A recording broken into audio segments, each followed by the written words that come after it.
어, 오늘 에베소서 2장 1절로 10절 본문의 말씀은 바로 우리가 허물과 죄로 인하여 죽을 뻔한 게 아닙니다. 죽었던 우리를 살리셨다라고 하는 이야기입니다. 2절을 보세요. 그때 너희는 그 가운데서 행하여 이 세상 풍조를 따르고 공중의 권세 잡은 자를 따랐으니 곧 지금 불순종의 아들들 가운데서 역사하는 영이라. 여기 계신 분들 중에는 어떤 분들은 어떤 영의 세계를 경험해서 경험적으로 알고 있는 분도 계실 거예요. 영의 세계란 실존하는 세계다. 그런 반면에 모르는 분도 계실 거예요. 그런 세계가 있는가? 라고 생각하는 분도 계실 겁니다. 그런데 영의 세계는 실존합니다. 실존하고 많은 사람이 실제로 경험해요. 예수를 믿던 믿지 않던 굉장히 많은 사람들이 영의 세계를 경험합니다. 미국의 통계에 의하면요, 임사체험을 한 사람이 그렇게 많답니다. 임사체험. 수백만 명이 임사체험을 하는 그런 보고가 있답니다. 미국에. 그러니까 임사체험이라든가 아니면 실제로 살아가면서 여러 가지 영적 체험을 합니다. 왜 그러느냐? 사람 영적 존재이기 때문에 그렇습니다. 그런데 우리는 대부분 어떻게 살았느냐? 세상의 풍조를 따르고 공중의 권세자를 잡은 자를 따랐으니 곧 지금 불순종의 아들들 가운데서 역사하는 영이라. 세상 풍조를 따르며 공중의 권세 잡은 자를 따랐는데 믿지 않는 사람들 사이에서 역사하는 영이다. 그렇게 얘기합니다. 그래요. 믿는 사람들 사이에서 역사하는 영이 있고 믿지 않는 사람들 사이에서 역사하는 영이 있습니다. 여기 보면은 공중 권세 잡은 자라 하는데 바로 사탄, 마귀를 일컫는 말입니다. 그러면은 세상에 보이지 않는 세상의 영적 존재는 크게 몇 개냐? 두 개뿐입니다. 바로 마귀든지 하나님이든지 마귀가 역사하는 마귀의 영향력 아래 있든지 또는 하나님의 영향력 아래 있든지 두 가지뿐입니다. 또 간혹 이런 경우도 있습니다. 왔다 갔다 하는 경우. 어떤 때는 하나님의 영향력, 어떤 때는 마귀의 영향력 이렇게 왔다 갔다 하는 경우도 있는데 근본적으로 보이지 않는 세계를 통치하는 존재는, 다스리는 존재는 또는 영향을 미치는 존재는 두 존재뿐이라는 겁니다. 하나님과 마귀. 오늘날 사회 풍조는 어떠냐면은 제3지대를 굉장히 중시합니다. 제3지대. 예, 말하자면은 음이 있고 양이 있는데 그것이 아닌 회색지대가 있다라는 것입니다. 그럼 성경은 회색지대를 이야기합니까? 전혀 이야기하지 않습니다. 성경은 철저하게 음, 양, 흑, 백, 빛과 어둠 딱 두 가지뿐입니다. 하나님과 마귀 두 가지뿐인데 사람들은 어떻게 합니까? 그 두 가지의 경계선을 흐려놓습니다. 무엇이 참인지 무엇이 거짓인지 그 경계를 모호하게 만들어서 새로운 영역을 만들어내는 거예요. 제3지대 또는 회색지대. 그렇게 해서 사람들이 어떻게 이해합니까? 참 거짓 말고 참일 수도 있고 거짓일 수도 있고 오히려 어쩌면 이 세상에서 더 많은 어떤 영역들을 포함하는 제3지대가 있다 이렇게 말하는 사람들이 있는데 그거 다 속이는 겁니다. 그거 다 마귀가 하는 장난이에요. 왜요? 진리와 거짓을 모호하게 함으로써 바로 바라보지 못하도록 만드는 마귀의 역사라는 것입니다. 그런데 속으면 안 됩니다. 우리 사회를 지탱하는 것은 법이죠. 그죠? 예, 법입니다. 법이 우리 사회를 지탱합니다. 그래서 법은 도덕의 최소한이다라는 말이 있습니다. 사실 도덕 윤리를 어긴다 해서 비난은 받지만 어떤 처벌을 받지 않습니다.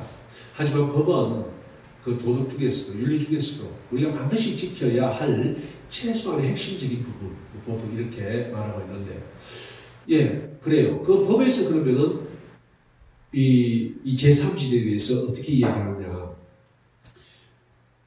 인정을 합니다. 예외적으로.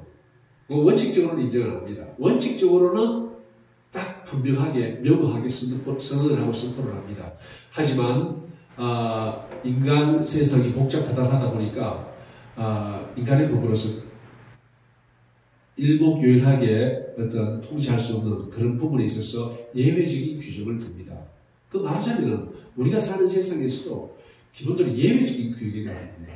빛과 어둠 사이의 중간의 지대를 특별히 예외적인 규정으로 규정하고 있는 것이, 그것이 일반적인 규정, 그것이 주류 규정이 되면 안 되는 거예요.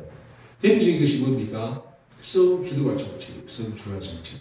성주류와 정책은 뭐냐면은 소수자의 인권에서 성소수자의 인권을 주류와 대세로 만들어 놓는 거예요.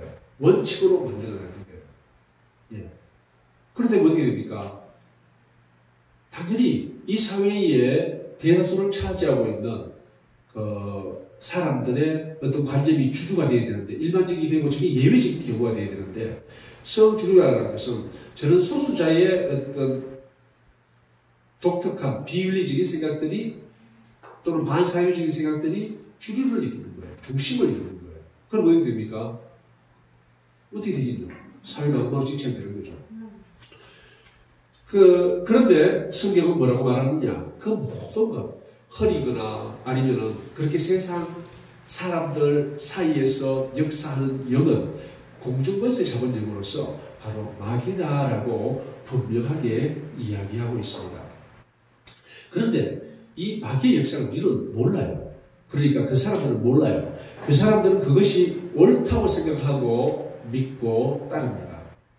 세상에 많은 이방신들이 있잖아요. 그 신들을 섬기는 사람들이 어떻습니까? 옳다고 믿는 거예요. 다 옳다고 믿는 거예요. 자기들이 진리라고 믿고 따른다는 겁니다. 속는 줄도 모르고요. 다 속는 겁니다. 그런데 그들은 그것을 따릅니다. 그러면 그 사람들의 결론은 뭡니까?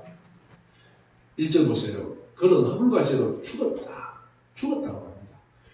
이미 그들은 죽은 자들입니다. 예수 그리스도로 말미암아 우리는 새 생명을 얻습니다. 생명을 얻어요. 생명을 얻고, 그런데 생명을 얻지 못한 사람들은 어떻게 됩니까? 이미 죽은 자들이라고 성경은 이야기하고 있습니다. 그래서 예수님의 제자 중에 선생님, 우리 아버지 지금 상 다니는데 제가 그 상을 치르고 선생님 따르도록 허락해 주십시오 하니까 예수님께서 뭐라고 말씀하시냐면요, 죽은 자는 아버지가 죽었잖아요. 저희 죽은 자들로 장사하게 하라. 그러니까 예수 그리스도를 믿지 않고 알지 못하는 사람들이 이미 죽은 자예요. 죽은 자는 죽은 자로 장사하게 하고 너는 나 따르라. 이렇게 얘기를 합니다. 굉장히 극단적인 예입니다. 그런데 이 예가 뭐 우리한테 죽은 아버지 장사해서 되지 말라, 이 의미가 아닙니다. 이 의미가 아니고 무엇을 말해주느냐. 예수 그리스도 밖에 있는 사람은 비록 살았다고 하지만 죽었다라는 것을 이야기한다는 것입니다. 그래요. 예수 그리스도 밖에 있는 사람들은 죽은 사람이에요. 그런데 그 사람들은 그것을 알지 못합니다. 알지 못하고 어떻게 됩니까? 그냥 가는 거죠. 저기 기계 들어가는 입구에 보면요, 큰 우시장이 있습니다. 우시장. 상설시장이 아니고 정기적으로 열리는데 거기 들어가는 손은 다 어떻게 되는지 아세요? 거기 들어간 그 손은 다 그냥 팔려나가는 겁니다. 거기 들어간 이상 이미 죽은 겁니다. 그런 거랑 마찬가지예요. 다 죽은 거예요. 여기 예수 그리스도 바깥에 있는 영혼들도 마찬가지로 죽은 영혼들이라는 것입니다. 자, 4절, 5절. 긍휼이 풍성하신 하나님이 우리를 사랑하신 그 큰 사랑으로 인하여 허물로 죽은 우리를 그리스도와 함께 살리셨고, 이렇게 말합니다. 너희는 의제로 구원을 받은 것이다. 또 함께 일으키사 그리스도 예수 안에서 함께 하늘에 앉히시니, 이런 그리스도 안에서 우리에게 자비하심으로써 그 은혜의 지극히 풍성함을 오는 여러 세대에 나타내게 하리 하십니다. 너희는 그 은혜를 인하여 믿음으로 말미암아 구원을 받았나니, 이렇게 얘기를 합니다. 우리 예수 믿는 사람들이 또 많이 착각하는 것이 뭐냐면요, 구원을 받는데 나의 노력이, 나의 행위가 필요하지 않나라고 하는 생각입니다. 나이가 많은 분들을 전도할 때 어르신 예수 믿으면요, 영생을 얻습니다. 구원을 얻습니다. 지나간 모든 삶의 모든 죄를 사함받습니다 하면 피식 웃습니다. 왜 웃어요? 그분들은 철저하게 어떤 사고방식에 갇혀 있습니까? 주고받는 사고방식이 갇혀 있습니다. 그래서 만약에 죄를 지었으면 죄값을 받아야 된다는 것을 너무나도 잘 알고 있는 분들이에요. 그렇기 때문에 그런 말을 하면은 뭐 그러려고 그럽니다. 설마 그렇게 했느냐? 어떻게 공짜로 생명을 얻을 수 있겠느냐? 그건 말이 안 된다. 믿는다는 그 믿음, 고백 아니면 믿음 행위 하나만으로 어떻게 그렇게 큰 이득을 볼 수 있느냐, 큰 유익을 얻을 수 있느냐 이런 뜻이죠. 당연히 그렇게 말할 수밖에 없습니다. 왜냐하면요, 그게 바로 세상의 논리입니다. 사실 예수 그리스도 안에서도 똑같은 논리가 적용됩니다. 다만 구원의 문제에 있어서는요, 우리가 어떻게 할 수 있는 방법이 영역이 없다라는 것입니다. 오로지 하나님의 은혜로 말미암아 우리가 그저 공짜로 구원을 받는다는 것입니다.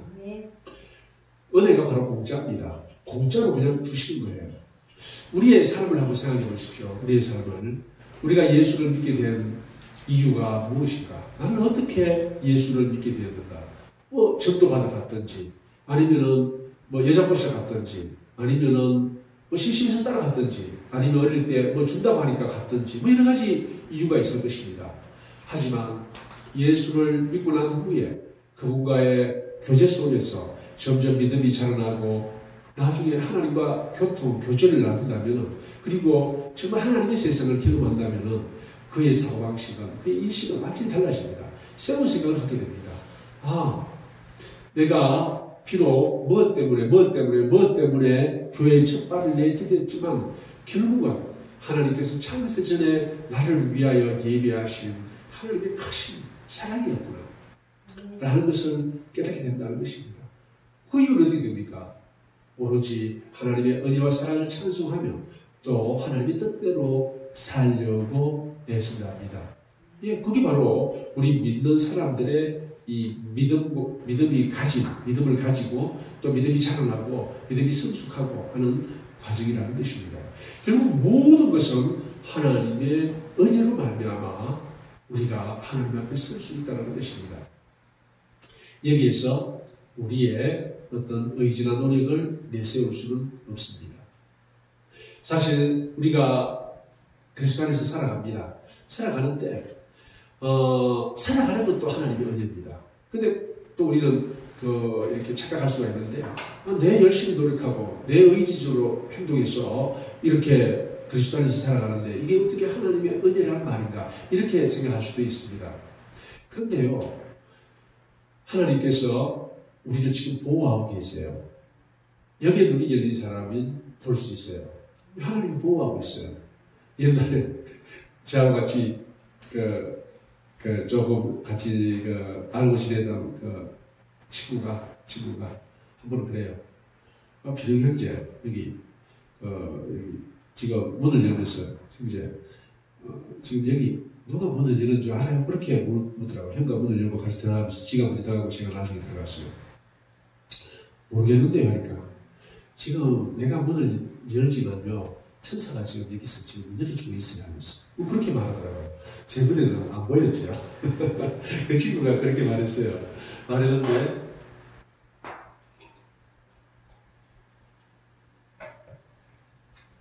그게 사실일까요? 사실 맞습니다. 사실 맞아요.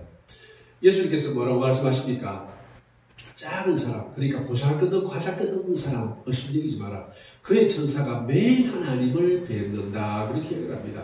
그의 천사가 매일 하나님을 뵙는 거예요. 우리 여기 한 분 한 분과 누가 함께 하십니까? 천사들과 함께하고 성령님도 함께 하십니다. 천사들이 지금 여러분과 함께하고 있어요. 그러면서 매일매일 우리의 모든 상황을 하나님께 보고하고 있다는 것입니다. 만약 이 사실을 알게 되면 우리의 삶은 어떻게 바뀔까요? 무서워요. 두 가지 반응이죠. 무서워요. 너무 좋아요. 저는 이제 두려움 없겠어요. 걱정할 것 없겠어요. 이렇게 말하는 사람이 있고 또 무서워요라고 반응하는 사람이 있습니다. 무서워요라고 반응하는 사람은 숨길 게 많은가 봐요. 물론 우리 집사님은 숨길 게 없습니다. 다 하나님 앞에 드러내져 있습니다. 그렇죠? 아닙니까? 제가 좋은 말 해줬더니 뭐 그게 아닌 모양이네요. 수격이 들어있는 거 봅니다. 이제 수격이 없어야 됩니다. 하나님 앞에서. 왜요? 사람은 속일 수 있어도, 우리 속담에 그런 말 있잖아요. 남말은 누가 듣습니까? 반말은 누가 듣습니까? 예, 맞습니다. 그게 무슨 뜻이냐면은 숨길 것은 없다. 드러나지 않는 것은 없다라는 것입니다. 그 뜻입니다. 지금 보세요. 지금 정치계가 굉장히 혼란스럽지 않습니까? 시끄럽지 않습니까? 어떤 한 사건 때문에요. 정말 놀랍죠. 그죠? 예. 그런데 지금까지는 그래도 뭐 아는 사람도 있었지만 숨겨져 왔습니다. 하지만 마침내 드러났죠. 사실 드러나지 않을 것은 없어요. 다 드러나요. 우리가 관심이 없어서 잘 살펴보지 않아서 그렇지 이미 많은 사실이 드러나 있고 인터넷에 돌아다닙니다. 그런 거예요. 감출 것은 없어요. 하물며 하나님 앞에 너무 감출 게 있습니다. 하나님 앞에 아무도 감출 것이 없습니다. 특히 요즘 이 사람들 신원을 파악하고 시상을 파악하고 그렇게 길거리 다니는 사람들 그 기술이 가장 발달한 곳이 어딘지 아시죠? 중국이죠. 예, 중국. 아마 여러분들 많이 봤을 거예요. 뉴스 같은 데서. 중국은요, 통제국가입니다. 사회주의 국가입니까? 공산주의 국가. 그러다 보니까 저 사회주의 국가, 공산주의 국가의 특징이 뭡니까? 통제하는 겁니다. 국가가 모든 것을 관리하는 거예요. 국가가 관리하는 겁니다. 그래서, 좌파, 우파로 나눌 때, 좌파, 우파. 좌파, 우파로 나눌 때, 우파는 뭐냐? 경제적으로 자유민주주의를 추구하고, 정치적으로 자유민주주의를 추구하고, 경제적으로는 시장 경제를 추구하는 게 이게 바로 우파입니다. 우파. 그럼 좌파는 뭐냐? 좌파는 경제적으로 통제를 하는, 그러니까 평등을 강조하면서 통제를 하는 체제를 가지고 정치적으로 그렇게 평등을 강조하죠. 그럼 경제적으로 뭐냐면요, 국가 계획 경제를 선호하고 또 그쪽으로 나가는 쪽이 좌파예요. 그럼 좌파가 단단하죠, 좌파가. 그래서 저 나라는 어떻습니까? 좌파예요, 좌파. 중국은 좌파예요. 저 나라가 뭐를 발달시켰습니까? 예, 사람을 파악하는 기술을 발달시킨 거예요. 혹시라도 그 사회주의 체제 짜여지고 얽매인 체제에 반항하는 사람이 있으면 빨리 속아내야 되니까. 그래서 얼굴을 인식하는 그런 시스템이 가장 발달했답니다. 그러니까 눈을 잡아야겠어요. 그럼 어떻게 잡습니까? 전국에 깔린 CCTV망에 바로 들으면은 바로 어디에서 나타났다고 바로 포착되는 거예요. 그런 시스템을 중국은 깔아놨다는 거예요. 그러니까 그게 무슨 말이냐면 철저하게 통제사회라는 겁니다. 통제사회. 그래서 마음만 먹으면 어떤 사람의 하루 이 행적을 다 알 수 있어요. 어디 갔다, 몇 시 어디 갔다, 어디 갔다, 누구를 만났다, 모두 알 수 있는 게 지금 중국 가장 발달한 사회입니다. 왜 그렇습니까? 다른 이유 없습니다. 저 독재자들이 독재를 계속 공고히 하기 위해서 그렇습니다. 다른 이유 없어요. 예, 그런 걸 추구하는 사회는 종교의 자유와는 상치되는 사회입니다. 예, 그렇기 때문에 저런 사회가 빨리 없어지는 겁니다. 어쨌든 저 중국 공산당, 중국 공산주의 세력이 말하자면은 철저하게 하나님을 대적하고 배척하는, 말하자면은 여기 나와 있는 대로 뭡니까? 불순종의 아들들 가운데서 역사하는 영이 지배하는 세상이라는 것입니다. 그래서 현실적으로 그게 어떻게 나타나느냐? 기독교 박해로 나타나는 거예요. 기독교. 교회를 없애고, 전에는 삼자교회라고 해서 정부에서 허락해주는 교회가 있었어요. 그래서 정부에서 허락해주는 교회는 이제 드러내고 공식적으로 바깥에서 교회 건물을 짓고 그렇게 할 수 있었어요. 나머지는 다 음성적 교회죠. 비밀리하죠. 뭐 하더라도 교회 안에 들어가서 하는. 그런데 이제는 삼자교회, 정부에서 허락한 교회마저 허물고 있는 실정입니다. 왜 그렇습니까? 다른 이유 없습니다. 저 공산주의가 일당 독재가 계속 공고해져야 되는데 가보니까 기독교 저 자유주의자들이 일어나면은 우리가 위태롭구나라는 그런 결론에 도달한 거예요. 사실 당연한 거고. 그렇기 때문에 없애면 되는 거예요. 오늘날 기독교를 억압하고 박해하는 모든 세력들의 공통점이 뭐냐? 바로 좌파입니다. 좌파 정부는 기독교하고는 원수예요. 그래서 어떻게든지 기독교를 억압하려고 하는 거예요. 당장 중국처럼 때려 부수는 게 아니고 어떤 식으로 하느냐? 법을 만드는 겁니다. 차별금지법. 아까 제가 그 성소수자 GM에서 젠더 메인스트림, 그러니까 섹스가 아니고 젠더가 주류화가 되게 하는 거예요. 그러면 어떻게 됩니까? 성소수자들이 성소수자들의 위한 정책이 말하자면은 사회 일반적인 정책들이 되게 하는 거예요. 그럼 왜 됩니까? 다수자들은 당연히 피해받죠. 그 사람들 우대를 하니까 세상이 변해버리는 거예요. 완전히 그런 세상으로 만들어서 어떻게 합니까? 기독교를 억압하고 핍박하는 것이 오늘날 현실이에요. 그래서 유럽에는 거의 기독교가 거의 몰락했습니다. 거의 사라졌습니다. 그들은 본질상 진노의 자녀고 하나님의 은혜를 모르는 사람입니다. 오늘 그렇지만 우리는 어떻게 됩니까? 하나님의 은혜로 말미암아서 예수 그리스도 안에 있고 또 그분의 말씀이 진리인 줄 알고 또 그분의 말씀에 순종함으로 말미암아 우리가 그분과의 관계가 더욱더 풍성해지고 또 보이지 않는 영이신 하나님과 교제하는 삶, 또 그분과 기도하며 대화하며 풍성히 그분의 은혜로 말미암아 우리 삶이 풍성해지는 영의 삶이 나중에는 또 영의 삶이 풍성해지는 그런 삶을 살고 있다는 것입니다. 이 모든 것은 하나님의 은혜라는 것입니다. 그래서 우리의 일상생활 속에서도 하나님의 은혜가 깊숙이 개입되어 있습니다. 아까 제가 말씀드렸다시피 천사들이 우리와 함께해요.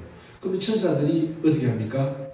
우리가 일상생활을 그냥 하는 것 같습니다. 하지만 우리가 정말 이건 써는 안 된다. 왜요? 이걸 했다가는 이 아이가 우리 집사가 인생이 끝날 수가 있겠다 라고 할 때는 개입합니다. 개입해서 어떻게 합니까? 방향을 틀어줍니다.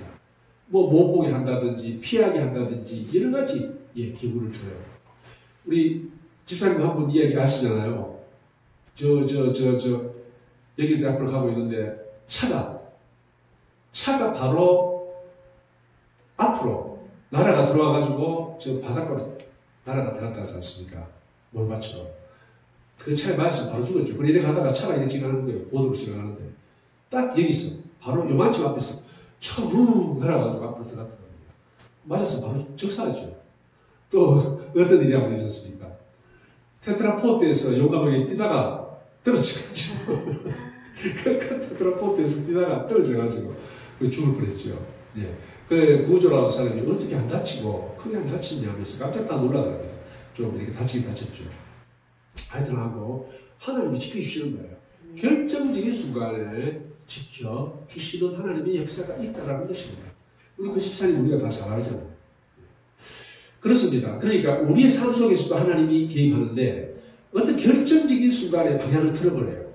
그러니까 우리가 평소 이렇게 막 살고 있다가 자기 원하는 대로 살고 있다가 이것은 정말 안 된다. 이것을 선택했다가는 이 길로 갔다가는 바로 끝난다 싶으면 어떻게 됩니까? 방향을 확 틀어버립니다. 시편 37편 23, 24절에 보면요. 내가 넘어지나 아주 엎드리지 않으면은 주께서 나와 함께 하십니다. 주의 손이 나를 잡고 계신다라고 이야기하십니다. 결국 뭐냐면요. 내가 엎드려지고 넘어질 수 있어도 완전히 죽을 정도로 되지는 않는 이유는 뭐냐면요. 주께서 나와 함께 하셔서 주께서 그분의 천사들로 나와 함께 하시고 마지막 정말 이 순간은 내가 막아주지 않으면 안 되겠다 싶고 탁 남깁니다. 우리도 아이들을 볼 때 놔두지 않습니까? 조금 저질에 하더라도 저거 좀 약간 다칠 수도 있겠다. 저거 저리면 안 되는데 하다가 놔둡니다. 하지만 결정적인 순간에 어떻게 합니까? 저러다가 죽을 수 있겠다 하면 바로 개입해서 애를 구해줍니다. 그와 마찬가지예요. 하나님이 이렇게 우리의 삶 속에 개입하고 있습니다. 결국 영적인 부분에서뿐만 아니라 우리의 구원뿐만 아니라 우리의 일상생활 속에서도 하나님께서는 철저하게 우리의 삶에 개입하고 계신다는 것입니다. 이 사실을 깨달으면 어떻게 됩니까? 이제 두려움이 없습니다. 예, 두려움이 없어요. 왜요? 하나님께서 나와 함께 하시고 나를 지켜주시는데 일반적인 상황 안에서는 내 스스로 할 수 있도록 하시지만 어떤 결정적인 순간에 더 이상 하면은 나에게 큰 위협이 오고 위험이 올다고 생각할 때는 돌이킬 수 없는 위협이 올다고 생각할 때는 하나님이 개입하셔서 막아주신다는 것입니다. 이게 하나님의 은혜예요. 결국 우리의 모든 삶, 우리가 구원받고 구원받은 이후에도 살아가는 모든 삶이 하나님의 은혜라는 것입니다. 또 사실은요, 우리가 예수 믿지 않을 때도 하나님이 우리와 함께 하세요.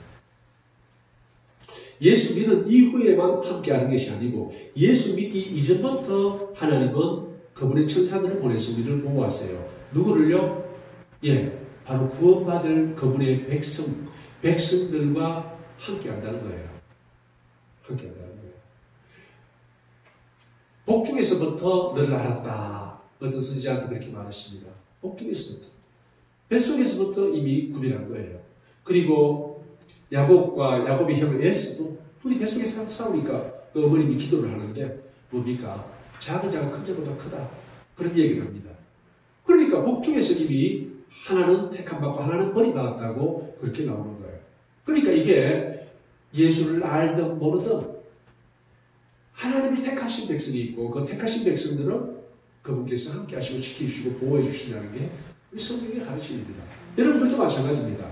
여러분이 모태신앙이 아닌 사람들은요, 다 10살, 20살, 30살, 40살, 50, 70살까지는 교회에 안 다녔을 겁니다.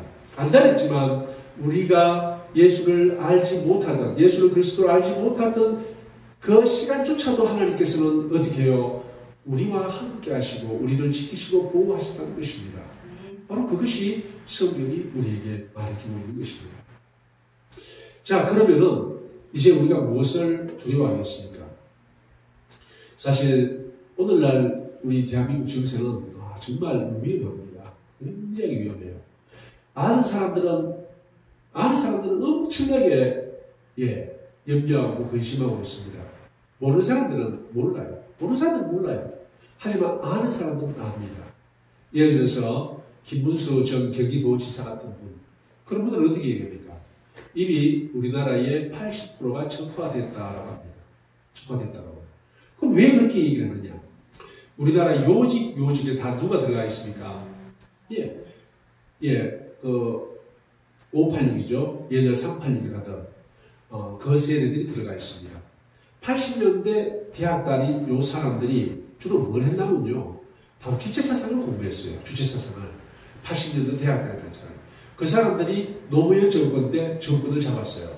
그래가지고 30대 때 그 386 했는데 정부의 요직을, 청와대 요직을 차지했고 그 사람들이 요번에 이제 다시 문재인 정권 때 또 요직을 차지하고 이제는 완전히 우리나라를 변화시켜 나간다는 겁니다. 그래서 북한이 그렇게 뭐라 해도 말 한마디 못하는 것이 바로 오늘의 실정이잖아요. 그게 왜 그렇습니까? 그 사람들이 태생이 그런 거예요. 태생이. 그 사람들 청춘의 때에 가슴 깊이 공감하며 뼈새겨낸 것들이 뭐냐? 바로 김일성 주체사상. 그겁니다. 그래서 오늘날 그런 분들이 하는 말이 정말 위험하다. 정말 대한민국이 정말 위험하다. 80%가 적화됐다. 이렇게 이야기하는 것이 바로 근데 우리 대부분 사람들은 몰라요. 우리 그거 모르잖아요. 잘. 모르면은 모르는 겁니다. 그런데 그분은 어떻게 해요? 거세게 깊숙이 개입했던 분이에요. 그래서 그 비밀 조직 안에 들어가 있었던 분인데, 그래서 그 전에 그분이 긴 글을 써놨어요. 제가 그걸 읽어봤는데, 그때 어떤 내용이 있냐면은 아주 핵심 분야들만 배우는 그런 내용 중에 어떻게 있냐면은 자유에 대한 내용이 있어요. 뭐냐면 반자유적인 교육이에요. 자유는 매우 나쁜 거라고 그렇게 교육을 한다고 합니다. 저는 깜짝 놀랐어요. 핵심 분야들은 그런 걸 배워요. 자유에 대해서 배우는데 자유는 결코 없어야 될 사회주의를 위해서 가장 큰 해야 자유라는 거예요. 보통 사람들은 모르지 않습니까? 그런 분들은 아는 거예요. 그렇게 해서 자유 중에 가장 기본적인 자유가 뭔지 아세요? 표현의 자유예요. 그리고 신앙의 자유. 신앙의 자유는 다른 자유보다 더 고도로 보장받는 자유입니다. 이것을 얻어가는 거예요. 서서히 얻어가는 겁니다. 어떻게 아까 제가 말씀드린 그런 여러 가지 법들, 예를 들어서 힘의표현 규제법, 차별금지법 이런 법들을 통해서 이제 자유를 억압하는 겁니다. 특히 누구의 자유를요? 기독교의 자유를 억압하고 표현의 자유. 그거 동성애 그 문제 있잖아요. 아예 말을 못하게 해버립니다. 이렇게 해서 입을 막아버리는 거예요. 막아버리고 자기 마음대로 법을 만들고 세상을 변화시키는 겁니다. 어쨌든 이러한 때에 살고 있는데 우리가 분명히 깨달아야 될 것은 우리 삶의 모든 부분, 특히 구원받아서 또 예수 그리스도 안에서 살아가는 이 모든 것은 하나님의 놀라운 은혜다. 그리고 예수님께서 말씀하셨듯이 그분의 우리의 천사, 우리 한 명 한 명을 지키는 그러한 천사가 매일 주님의 얼굴을 뵙는다는 것. 그게 무슨 말입니까? 우리의 일거수일투족에 누가 개입합니까? 하나님의 간섭함이 있다는 거예요. 우리의 모든 삶에 하나님의 강력한 간섭함이 있다는 거예요. 한편으로는 어떻습니까? 염려하고 두려워할 것이 있다는 겁니다. 염려하고 두려울 거 없어요. 예, 애들 놀 때 물에 놀면요, 저도 가끔씩 애들하고 같이 물에 놀라. 요즘 뭐 그런 일인데 옛날에 있었어요. 옛날 특히 저기 전도사 때 교회 학생들하고 이제 바닷가에 수련회 기간에 물놀이 갔습니다. 그때 저는 이제 가장 신경 쓰입니다. 혹시 사고가 날까봐 모든 관심은 요 안에 있는 애들 말고 좀 바깥으로 벗어나는 애들, 그 누가 벗어나는가 그것만 촉각을 곤두세우고 있습니다. 왜요? 책임자니까. 바로 우리를 책임지시는 분이 누굽니까? 하나님이시잖아요. 우리의 아버지세요. 그러니까 그분이 우리를 얼마나 책임지시겠습니까? 우리 인간들도 신기를 곤두세워가지고 혹시 저 물 밖으로 가서 사고 나는 애들 없는가 싶어서 관심을 갖고 그렇게 바라보는데 하나님이 우리를 바라보실 때는 어떻게 합니까? 그분은 완전하고 완벽하고 정당하신 분인데 완벽한 장치를 만들어놨다는 것입니다. 그러므로 다시 한번 말씀드리지만 우리 지금 살아가는 모든 것은 놀라우신 하나님의 은혜라는 거예요. 그러므로 말미암아 우리는 염려 걱정을 하지 마십시오. 오히려 염려 걱정이 된다면 그 문제를 주님 앞에 내어놓고 기도로 바꾸라는 겁니다. 기도, 매일매일 다 기도로 바꾸고 염려 걱정을 십자가를 내려놓고 주님 주신 평안한 가운데 살아가고 또 나는 하나님의 놀라운 은혜를 입은 자 그리하여 예수 그리스도 안에 거하게 됐고 예수 그리스도 안에서 자라게 되고 마침내 천국을 유업으로 받는 나는 놀랍도록 하나님의 은혜를 받은 자라는 사실을 가슴 깊이 새기시는 우리 모두 되기를 예수님으로 축원드립니다.